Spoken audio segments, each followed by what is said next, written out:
All right, well, after all that work with the heat gun, I am very happy to say that my splash guard has went back into shape, as well as the fender liners. So, you know, that's going to save a good bit of money for me in this rebuild, because I really don't feel like buying new ones. But let's take a look. So this went nice and back right into shape.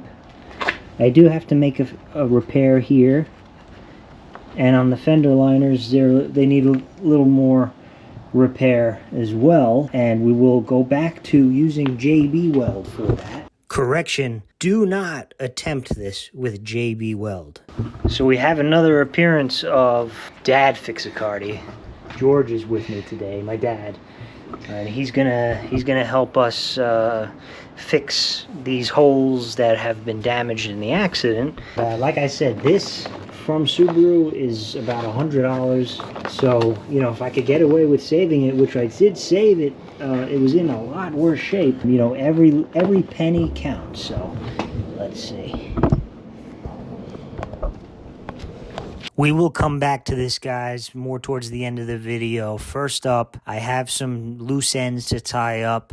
First being the cabin air filter. We'll replace that, and then I have to repair a wire that is connected to the passenger side headlight, and I will show you that first. All right, guys, I just want to tighten up some things in the interior while we can, just to you know, take care of some maintenance items. Back in here is your cabin air filter. Obviously, it filters the air that is distributed to your cabin when you turn on your climate controls. To remove it, you pull on these 4 tabs and it'll pop straight out. As you can tell, it's definitely dirty and in need of a good changing. I have a brand new one, and it's gonna go in with this side down. It's kind of a crescent shape, and that just pops right in. Okay, and then we will reinstall the rest of the glove box. This glove box goes in very simply.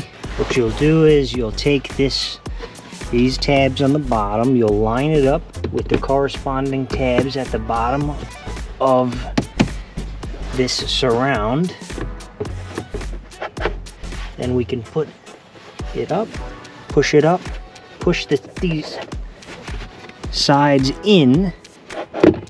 There we go. In order to have these other tabs lock in place behind this inner section of the glove box. And last but not least, we have to take this little damper, I guess you could call it, and reconnect it simply back to this section of the glove box. And that's it. Now that damper slows the fall of the glove box, and that's how you install it. Next up, we have to make a repair to one of these wires that has become brittle and started to become exposed. Now this connector is for the headlights. You know, I couldn't really find any information on how to properly depin it. I mean, shout out to Haltech, the guys in Australia who make ECUs. They made a video. I'll link it down in the description. Really, I think it was called The Art of Depinning a Wiring Harness, and it really is an art, because there is just so many different types of connectors and ways to depin them. And also, I reached out to my guys at my local Subaru dealership, and they gave me a hint on how to properly depin this connector. So let me show you quick. It's actually really simple. So what you're going to do is get a pick. You see this white portion on the inside of the connector? That is a lock, and that locks the pins in place. You cannot depin any of these wires until you unlock this. So what you'll do is you'll flip this up, and now it's unlocked, and you'll pry this white connector gently with the pick, just like that. And then it'll come right out. Now, what we'll do is we'll take our set of these depinning tools. I don't really recommend these if you're going to be doing a lot of this, but you know, for a hobby, these work just fine. But there are better sets you can get, but it works in this situation. So for instance, we're going to depin this wire on the top left. So you'll put a little tension on the wire, you'll start to pull it, and you'll take your pick and stick it underneath this little plastic tab and pull it down. While you do that, your wire will come free.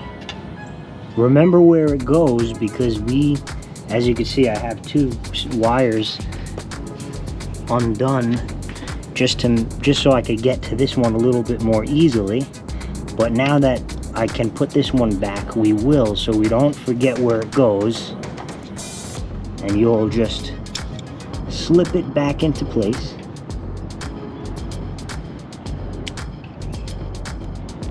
Actually just heard it click into place, so push on this little weather protector there. Now this is the wire we want to repair. I'm going to slip some heat shrink over it, just a small piece. I took this one and I cut it just a little bit smaller. We'll slip it over the pin, over the area we want to repair. Then we'll take a heat gun and shrink this.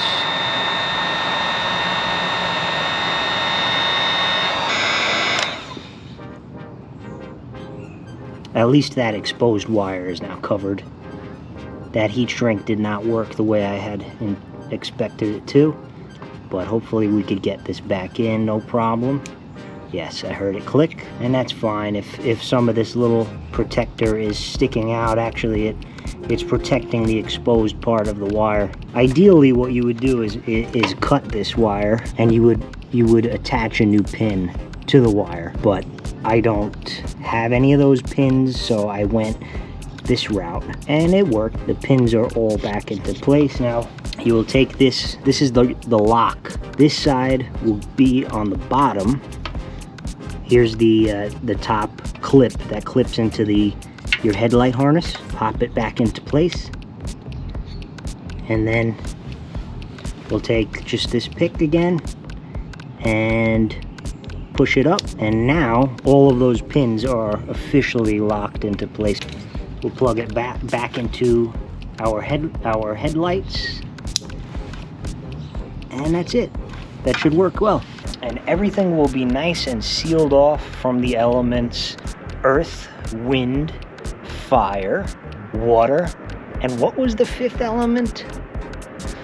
Oh yeah, that orange-haired chick named Lilu. Now back to repairing the under tray and fender liners. Well guys, it didn't really work. I don't recommend using epoxy on your fender liners. It made more of a mess than anything, that JB Weld. I should have listened to Dad Ficsacardi. He did warn me that it wouldn't work. You have to listen to the wisdom of Dad Ficsacardi, because he was right. He told me instead to use some Gorilla Tape, and we're gonna try that out, see how that works.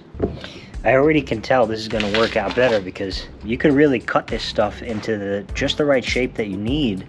And so I'm just gonna take my time and mold it into all of the cracks in these fender liners. And you know, this stuff is waterproof, it's good underwater, so it should hold up well. Let's see.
guys, I must say that worked out very well. So here's a look at exactly what I taped up. So what you can see is actually this white stuff is the JB weld. It's kind of there, but it didn't do the job as far as keeping the structure of this fender liner. So over it is the Gorilla tape, and that stuff is really that stuff's not going anywhere. I repaired that spot. There's a long crack here. There was a crack there. On the other fender liner, there was this spot here was cracked, as well as over here and here. But now I'll be able to reuse these. So these fender liners are about $82 a piece, brand new from the dealer. I mean, they're not really that expensive, but you know, let's face it, this car is a salvage car. We don't really need to go too crazy. And you know, these fender liners, if we could get away with repairing them, why not? So we repaired the fender liners and the splash guard with the Gorilla tape. So all in all, we saved about 300 bucks doing that ourselves. So make sure you listen to your dad, because it would have saved me the time with the JB weld. He did tell me that it was not gonna work, so listen to Dad Ficsacardi next time. I will see you on the next episode. Bye.